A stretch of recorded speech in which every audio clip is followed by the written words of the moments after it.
Olha só que curioso, o filme Frozen da Disney ocorre em meio ao bioma tundra. Se a gente pegar Branca de Neve, Bambi e o Cão e a Raposa, nós estamos falando de uma floresta temperada. Já o Aladim, em meio a um deserto. O Rei Leão, na savana. E se a gente falar do Rio e também do Mowgli, nós estamos falando de filmes que ocorrem em florestas tropicais. Talvez a Disney ainda vá gravar um filme que tenha como bioma os campos e a taiga. Eu me chamo Guilherme, eu sou professor de biologia e te convido. Vem comigo!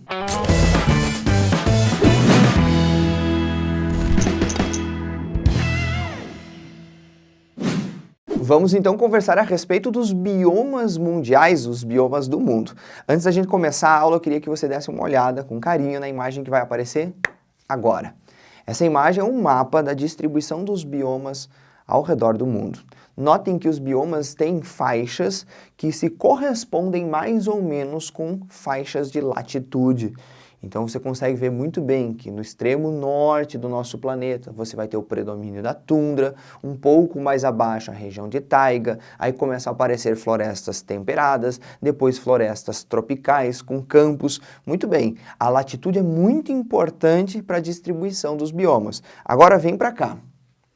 Além disso, os biomas têm uma relação muito íntima com esse diagrama que eu montei para vocês.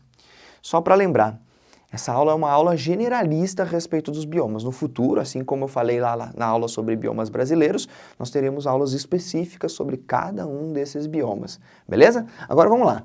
Olha o diagrama que eu fiz aqui. No eixo Y, você tem temperatura, começando da temperatura baixa, frio, até a temperatura alta, calor. E no eixo X, você tem precipitação. Poderia ser também umidade. Eu coloquei precipitação, que são as chuvas. Aqui você tem baixa quantidade de chuvas, portanto, um ambiente mais seco. E aqui você tem alta quantidade de chuvas, ou seja, um ambiente muito mais úmido. Olha que biomas legais. Eu coloquei mais ou menos aí para vocês uma ideia da fisionomia desses biomas, ou seja, como que eles estão estruturados.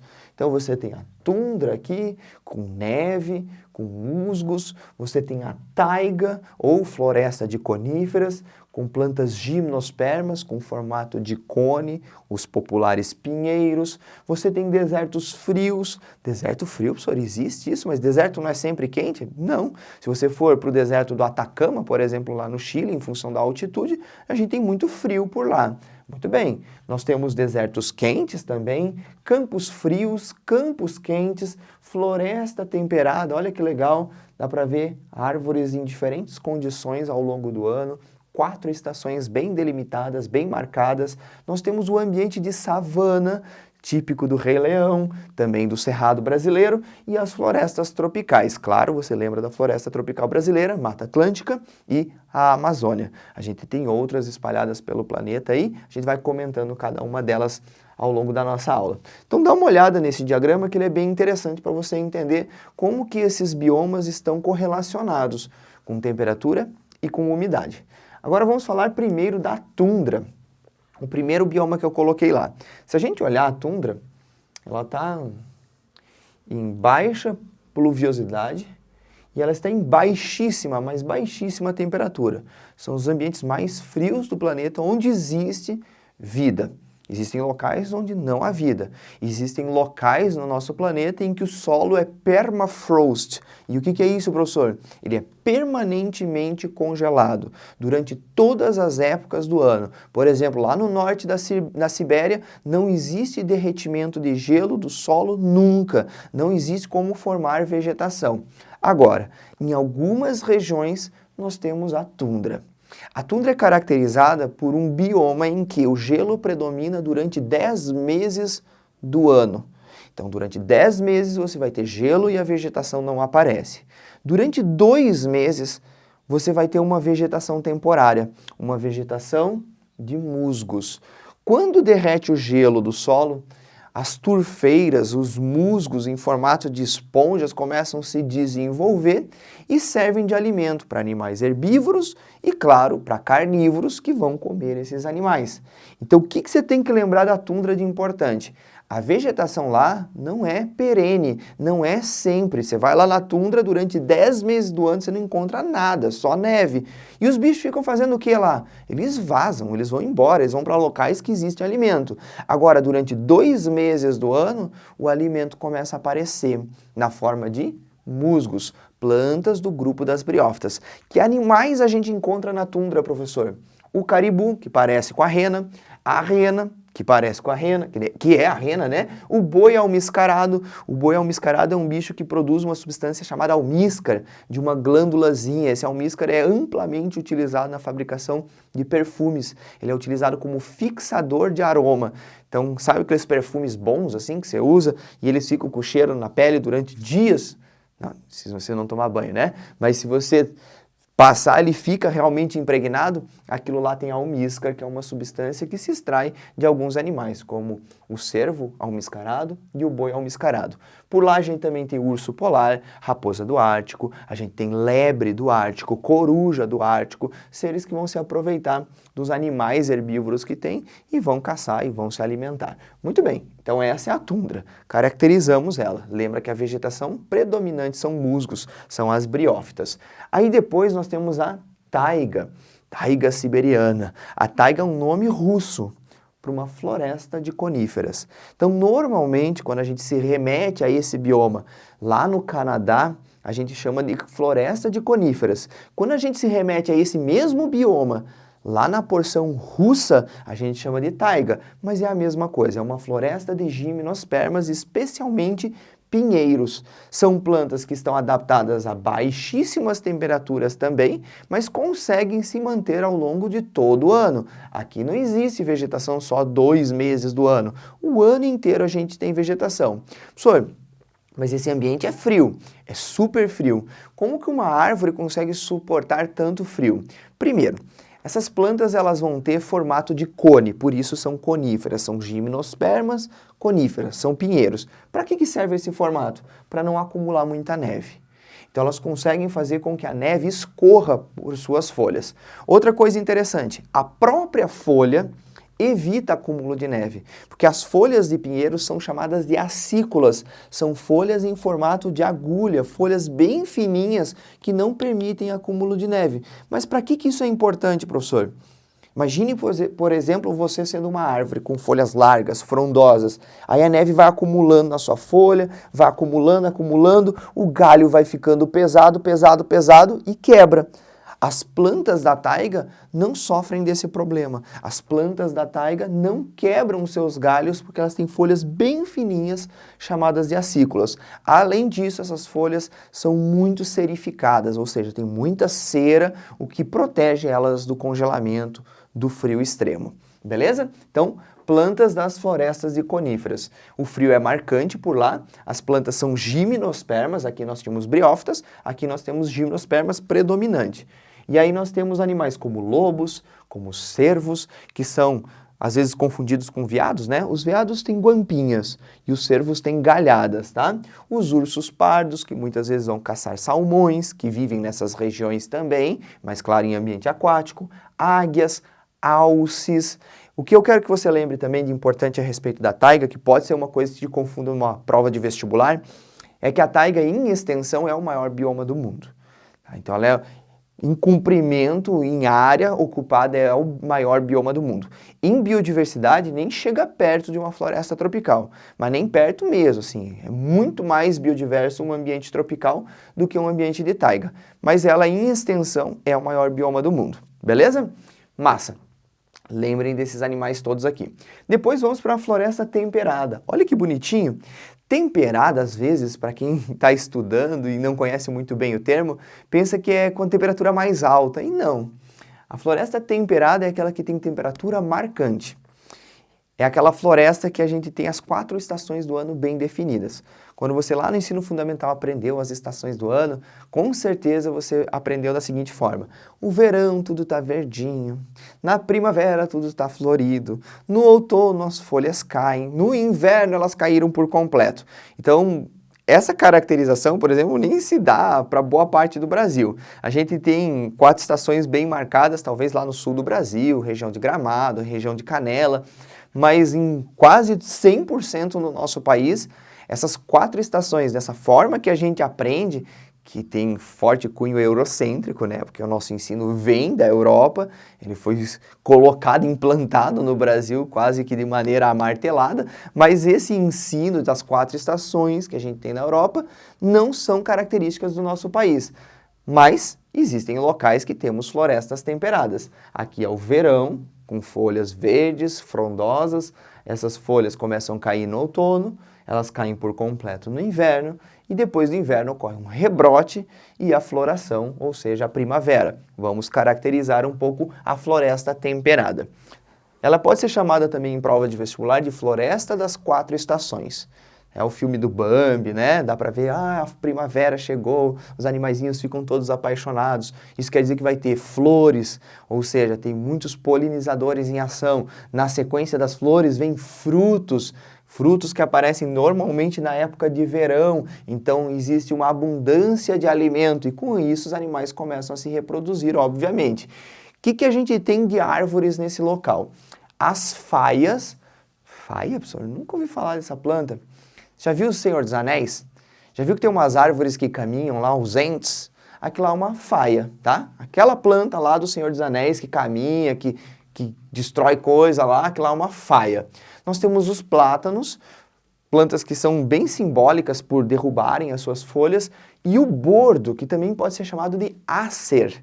O bordo, ou o ácer, é o símbolo do Canadá. Se você olhar a bandeira do Canadá, tem uma folha vermelha lá dentro, é o bordo vermelho, que inclusive também foi representado no Game of Thrones. Existe uma árvore do caule branco com folhas vermelhas. Muito embora aquela planta esteja deslocada, porque ela está num local muito mais frio do que normalmente ela vive, ela é uma planta de ambiente de floresta temperada. Ela fica com a folha bem vermelha, essa folha cai, e depois tem uma floração e depois tem o rebrote de novas folhas. Muito bem, o que a gente tem nessas florestas temperadas de animais? Nós temos uma diversidade bem grande de gambás, nós temos muitas corujas, nós temos coelhos, lebres, nós temos raposas, não a raposa que normalmente a gente chama aqui no Brasil. A raposa que a galera chama no Brasil, na verdade, é um gambá. Quando os antigos falam assim, tem raposa no forro da casa, aquilo lá, na verdade, nem é uma raposa, é um gambazinho. A raposa é um canídeo, é um parente do cachorro. Então, as raposas, também existem várias aves, inclusive os pombos, beleza? Também a gente encontra veados nesse local, lembra do desenho do Bambi, tem toda aquela diversidade. Depois, pessoal, nós temos os campos. Deixa eu mostrar para vocês aqui os campos, ó. Existem campos frios, que normalmente vão ser chamados de estepes, especialmente os campos russos, os estepes, e existem os campos quentes, que às vezes também são chamados de pradarias. O que acontece num bioma campo? A gente tem um predomínio absoluto da vegetação de gramíneas, plantas do grupo das gramíneas, as populares gramas ou capins. Então, capinzais naturais são biomas de campos. Às vezes, tá, pessoal, a gente tem muitos campos também em ambiente de savana, mas o que acontece de diferente do campo para a savana é que no campo a gente não vai ter árvores como a gente tem na savana. Na savana existe campo também, existe gramíneas, mas existem árvores esparsas, árvores uma longe da outra, mas marcadamente elas existem. Nos campos é um predomínio da vegetação de grama, beleza? Então aqui eu desenho gramíneas para você aqui também. Agora vem para cá. Nos campos a umidade é baixa. E aí tem uma coisa interessante que você já aprendeu na aula sobre biomas brasileiros.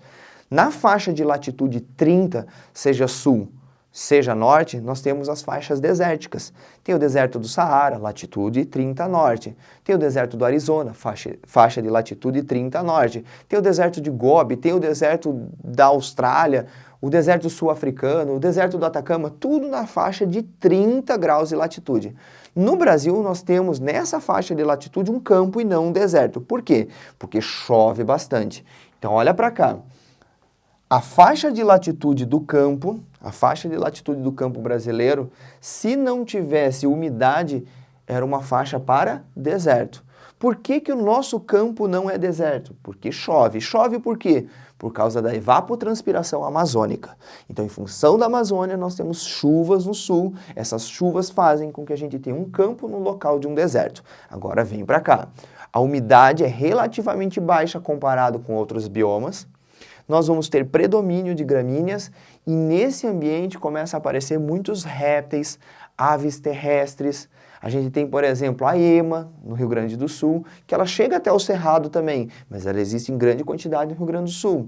Então existem roedores nesses locais, muito importante, tá? A gente tem a seriema também, que é uma ave terrestre. É muito comum nesses locais no Brasil a gente ter perdigões, tá? São perdizes, né? Animais do grupo das galinhas, das codornas, ocorrem nesses locais também.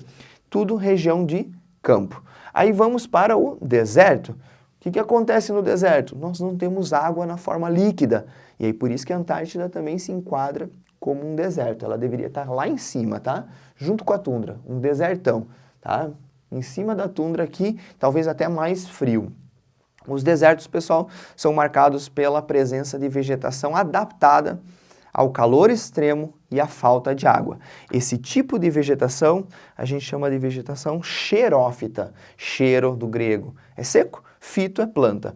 Planta adaptada a ambiente seco, como, por exemplo, as cactáceas, que não têm folhas para não transpirar e não perder água, armazenam água dentro dos seus tecidos, no parênquima aquífero, e têm espinhos.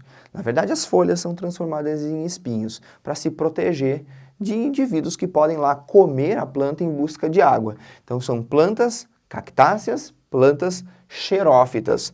O que a gente tem em um deserto de animais? A gente tem uma diversidade bem legal de répteis, lagartos e serpentes. Nós temos muitos insetos do grupo dos escaravelhos, outros tipos de besouros, alguns tipos de formigas também ocorrem em ambiente desértico. E nós temos aracnídeos, tanto aranhas quanto escorpiões. Lembra que esse grupo atualmente também é chamado de Chelicerata, beleza? Aracnídeos ou quelicerados. Aí quem que falta? Falta a savana e depois a floresta tropical. Vem pra cá, olha a savana aqui, ó. Desenhei umas gramíneas aqui para vocês e umas árvores, uma árvore aqui, uma árvore lá. Para quê? Para mostrar que essas árvores são esparsas. Lembra da paisagem do filme do Rei Leão? Tem uma graminha lá, né? Mas tem uma árvore aqui, uma acolá, árvores tortuosas. Essa tortuosidade normalmente tem a ver com incêndios, tem a ver com um solo mais tóxico, às vezes um solo rico em alumínio, que faz com que a planta tenha esse tipo de deformidade. Elas têm as cascas grossas, as folhas muito serificadas, né, com muita cera para evitar processo de desidratação. São plantas do ambiente da savana. Não esquece que no Brasil nós temos uma savana típica, que é o Cerrado brasileiro. Tá? É a savana mais biodiversa do mundo, claro, porque a gente está em contato direto ali com a Amazônia na nossa savana. Agora vem para cá. Savana tem uma estação marcadamente seca e outra estação mais úmida. Então, por exemplo, esse vídeo está sendo gravado no mês de julho. Esse é um momento do inverno da savana, pelo menos no hemisfério sul. E nesse inverno da savana nós temos muita, mas muita seca. Então a gente tem incêndios às vezes ocorrendo com muita facilidade. É o que ocorre, por exemplo, no Cerrado brasileiro. E ocorre também lá na savana africana. Quando ocorrem incêndios na savana africana, normalmente são nesses meses de junho, julho e agosto, o período mais seco do ambiente. Aliás, se um dia você for fazer um safari, se você tiver essa oportunidade, que é muito legal, né? Quem sabe um dia, aproveite para ir na savana em época de seca, em época de estação seca. Você vai ver os animais mais aglomerados, você vai ver os animais andando em bandos, você vai ver muitos animais nos poucos locais onde existe água. Então é muito legal de observar os animais nessa época de seca. Na época onde a gente tem mais chuvas, os meses de dezembro, de janeiro, a gente tem outro tipo de observação. Os animais ficam um pouco mais escondidos, mas é a época que eles estão se reproduzindo. Então, a chance de você encontrar filhotes é muito maior no final do ano. Agora, vamos lá. Savanas têm estação seca, árvores esparsas, existem muitas gramíneas e são locais onde existem grandes mamíferos, né? Não preciso listar para vocês quais são os símbolos da savana, mas temos leão, temos leopardo, rinocerontes, girafas, elefantes, mas no Brasil a gente tem tamanduá, nós temos onça, nós temos na verdade vários tipos de felinos diferentes, é o caso da puma, é o caso do gato do mato grande, o gato do mato pequeno, tudo isso ocorre no ambiente de cerrado. No Brasil nós temos jacarés também na porção de cerrado, especialmente quando ele entra para o Pantanal, beleza, tudo isso é porção savânica. As savanas normalmente, pessoal, são locais que ficam abaixo das faixas mais úmidas do planeta. Então você tem, por exemplo, a Amazônia, abaixo dela vem uma savana chamada Cerrado. Lá na África você tem o coração africano, por exemplo, a floresta do Congo, abaixo dela nós temos uma porção de savana. Vamos então para o nosso último tipo de floresta e também nosso último tipo de bioma, a floresta tropical. O que você tem que lembrar dela? Aquilo que você já estudou sobre a Amazônia na aula anterior. Alta média pluviométrica. Chove pra caramba nesses locais. Com isso, normalmente nós temos extensas bacias hidrográficas. Já que chove bastante, vai formar bastante rio. E esses rios se abrem irrigando várias regiões desse bioma, aumentando a biodiversidade através da nutrição do solo. Então lembra que a gente tem muita água em função de rios e em função de chuva, e a gente tem com isso também muita diversidade. Diversidade do quê? De planta, de fungo, de animal, de bactéria, de protozoário, de tudo. Existe diversidade imensa nas regiões de florestas tropicais. Do que você tem que lembrar? Com relação a plantas, são os locais onde a gente tem mais plantas diferentes em forma em todo o planeta. Então o formato das plantas é muito diverso. Você tem uma samambaia, você tem uma palmeira. Você tem, por exemplo, no Brasil um angico gigantesco e você tem uma castanheira do Pará ainda maior. Aí você tem, por exemplo, uma planta herbácea, você tem um arbusto, você tem um subarbusto, então existem plantas muito diversas, muito diferentes. E com relação a animais também. Então a gente tem alta diversidade de anfíbios, de répteis, mas especialmente de insetos, de aves e de mamíferos do grupo dos primatas. Existem vários tipos de mamíferos, mas os primatas ocorrem preferencialmente nas regiões de florestas tropicais. Prof, quem que são os primatas? Os macacos. Seja os macacos ou os micos também, os saguis ocorrem nessas regiões e também os macacos sem rabo, os chamados símios na biologia. Quem são eles? Chimpanzé, gorila e orangotango, todos eles de região de floresta tropical. Beleza? Eu espero que você tenha gostado dessa aula e fica aí que eu tenho um recado final para você. A gente está se encaminhando para o final da playlist de ecologia. Ainda falta falar dos impactos que o ser humano faz no meio ambiente. Você está gostando dessa playlist? Espero que sim, de verdade. E se você está gostando, por favor, dê o seu apoio. É muito simples. Inscreva-se no canal, dê um like no vídeo e compartilhe ele com seus amigos. Assim você mantém o nosso projeto viável e expande o conhecimento de biologia para mais pessoas. Um grande abraço, fiquem bem e tchau, tchau.